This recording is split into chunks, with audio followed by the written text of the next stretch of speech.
Hey guys, welcome back to Grounded Life Finances. Allie and Rob here, and today we are sharing with you how we travel full-time and how you can too. Yeah, this is one of the things that we get asked a lot, and people always ask, how can you afford to travel so much? And so we've never really answered that fully, and we're going to do it now, but it's not going to be what people think, because we get asked, well, did you get an inheritance? That's not the case. All four of our parents are thankfully still alive. They're all alive. And another one we get is, well, maybe you didn't have kids, which if you didn't have kids, that would be an easy way to pull but we this don't. off. We actually have two, a boy and a girl. We have two kids, and they are just getting through the college and into young adult life. So when we started this, it was a rather expensive time of our life. But it kind of facilitated us doing this, the having kids, because we had a house in Atlanta, Georgia. If you don't know where we're from Atlanta, Georgia. It was a 3,000 square foot house with, all the things that come with that, which is a yard, 3 cars, one for each of us, one for the kids, 3 car insurance payments, air conditioning, heating, HOA fees, all of this. A whole pile of it. And then the kids went away, moved out of the house, and we thought to ourselves, well, now we're paying not only for this entire life in Atlanta, but we're also paying for 2 additional lives wherever they are. And it just became too much. And we thought we need to downsize what we're doing. And so we downsized our house, actually sold it.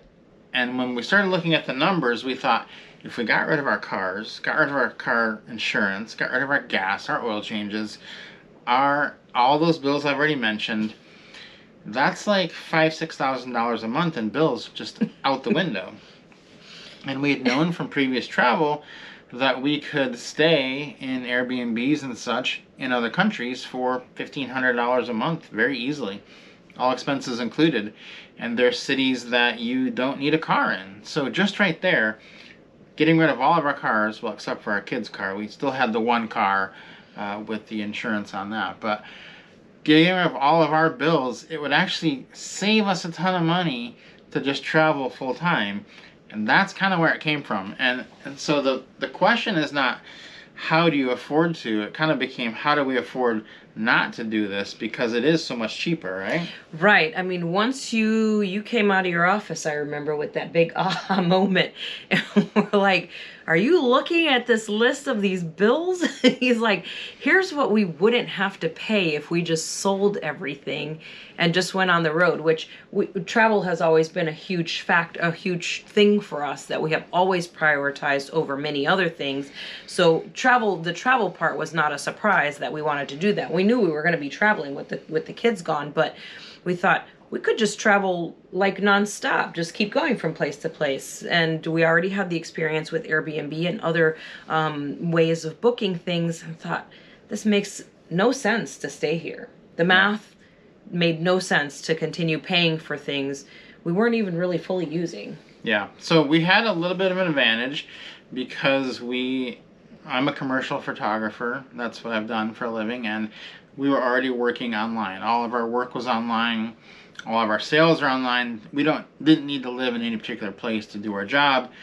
So that was pretty easy for us. So for a lot of people, you will need to figure that part of it out, or figure out your retirement, your pension, all that to get to your budget. So while we're doing this, we are still working. But you may be able to do that, and you may be able to do something else. We have videos on how to do that, but that's not the topic of this. So you need to come up with a budget, and the budget for us is $4,000 a month. That's just what we settled on. That works. That's kind of a universal budget for a lot of people that want to do this. Not bare bones, but just like a couple levels of luxury over bare bones, right? Right. And we don't live at the same level all the time. It kind of changes. At some places we can live more economically, and we do that, and we that's a part of our budget. And then other times, like we're coming to you from a cruise ship right now, other times, like the next 45 days, we're living on a cruise ship. That's going to be a little bit more. So it kind of all balances out, but you have to be able to, know what's going to work and what's not going to work. Yeah, but I do think what it comes back to is when we were living in Atlanta, our monthly budget was more like $7,000 or $8,000 per month, and we're never spending that. So doing this is always going to be a plus positive for our bank account, and it's really just not as expensive as you would think to do this. So let me go over a couple ways you could get to that 4,000. Everyone's going to be different in this, so I'm going to mention a few ways. You may think, oh, that's not even reasonable, but there's going to be ways longer down the list that so just wait for it. Maybe reasonable for you. The first way that you could come up with your 4,000 a month is if you do this. First thing you're going to do, or actually the last thing you're going to do, is sell everything that you own. Your house, your cars, collections you may have, because you don't want to be wasting money on storage and all that. So sell everything. How much money would you have if you sold everything? And if that number is $1 million, then you're done. You're good to go. You could do this for the rest of your life because you just put that money into the stock market in some dividend stocks, get yourself 5% interest on that. That is $50,000 a year, which is a little over $4,000 a month. So if that's you and you could sell everything you own for $1 million and you're still working, I know people that could sell everything they own for $2 or $3 million and they're still working. And I think, why are you still working a job that you don't like when you have the money to live the rest of your life? And they want to travel. They want to travel. You have the money to live the rest of your life in luxury. Why are you still working? It's time to pull the plug on that. So that's the first way. But I realize not everybody has $1 million. Not even we had. We did not have $1 million. Not even close to $1 million. So the second way you can do this is by getting some type of pension or retirement fund that you've been, saving up over the years. And again, for us, we did not have this because we're self-employed. We've been self-employed our whole lives. So yeah, that didn't work for us either. But if you have that, that can definitely work for you. Third way is going to be to come up with a way to make some money on the road, and that is the one that worked for us. And so we'll go over some of those ways here. We, like I said earlier, we do photography. That's what we did, and that's kind of a dying industry though, with all of the AI photography happening. Pretty soon people are just going to say, be able to type into a computer, make wedding pictures for me, and they'll just have free wedding pictures. They won't be good ones, but they'll have them, and they'll be free. So, we kind of realized this was coming several years ago, and we thought, we're making it now on the photography, but that may not always be the case. So we started venturing out. While I was doing that, that's how Allie started doing some of the YouTube business, and so that's another way you can make money. We kind of joined those and some other things that we're doing. We also have had a modeling business that we've been running along with the photography business for many, many years. So kind of an interesting fact, if you don't know this, our very first channel is not actually travel. It's NGM modeling. So if you look that up, you'll see pictures of us, or videos of us doing our actual work from That's right. 5 If you years need ago. you're interested in modeling or need any modeling tips, NGM modeling. Yeah, so check that was out. actually our first YouTube channel. Yeah, that was our first YouTube channel. It's doing pretty well still. It's still clicking along. Yeah, and sometimes we actually work with models and we travel. Like we've worked with models in Mexico and Colombia. So you have to get creative is the thing. You could do some teaching English online. You could do a whole host of things. You got to figure out what it is you can do and start at it. If that thing is going to be YouTube, I would tell you from experience, it's going to take you a year of doing your YouTube channel before you'll start making your money. So start that now. And like we did, we started just with what we knew. Our business was modeling and photography, and we started a channel about that. If you are a real estate agent, you could start a YouTube channel about how to sell your house on your own. or something like that. Generally, people want information. If you're a plumber, you could start a channel on how to fix leaky pipes and how to do all that work, save people tons of money. If you're, you know how to build houses, all that stuff. It's not the flashy thing that you want to do. It's what you know. So yeah, and the funny part is a lot of times people say, oh, that's, all of that stuff's been done.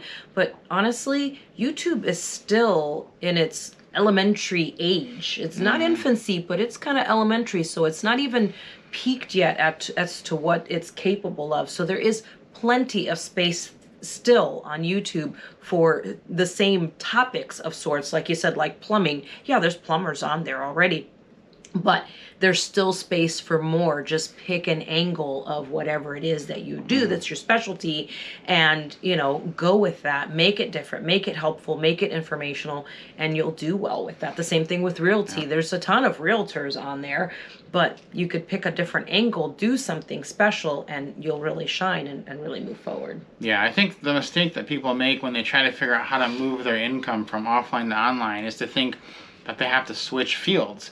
You don't have to switch fields. You have to figure out, if you're watching this and you're thinking about early retirement, you likely have a wealth of information in 1, 2, or 3 particular fields, and you could take that information, figure out how to give it to people online, and make a lot of money doing it. And it really doesn't matter the field, because whatever the field is, let's say you're a physical therapist and you think, well, I can't train people. You could give people tips on how to do their own thing, or you could, teach people how to write. Or if you're a Spanish teacher, you could teach people how to learn Spanish. All these different things. No matter what it is you do, you could probably turn that into an online income.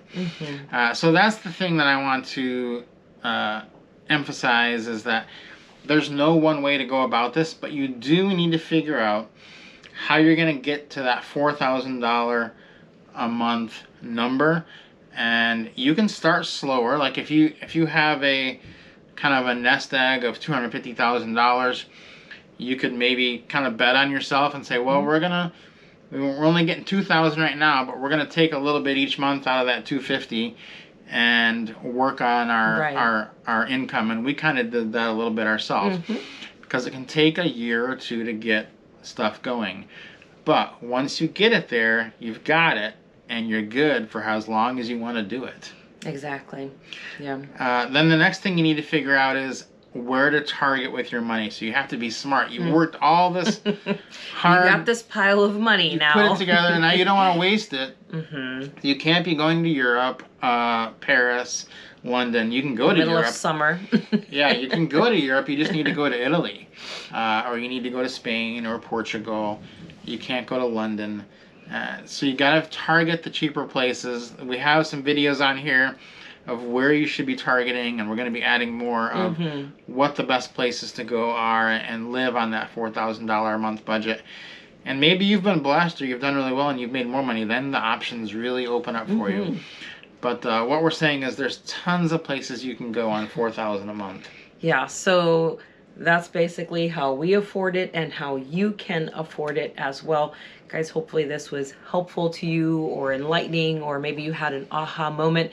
Leave that for us in the comments down below. Or if you have questions, same thing, leave those in the comment section, because there are probably other people that have the same question, and they will be happy to see that someone has asked it and we have answered it. And if you got something out of this video, give us a like.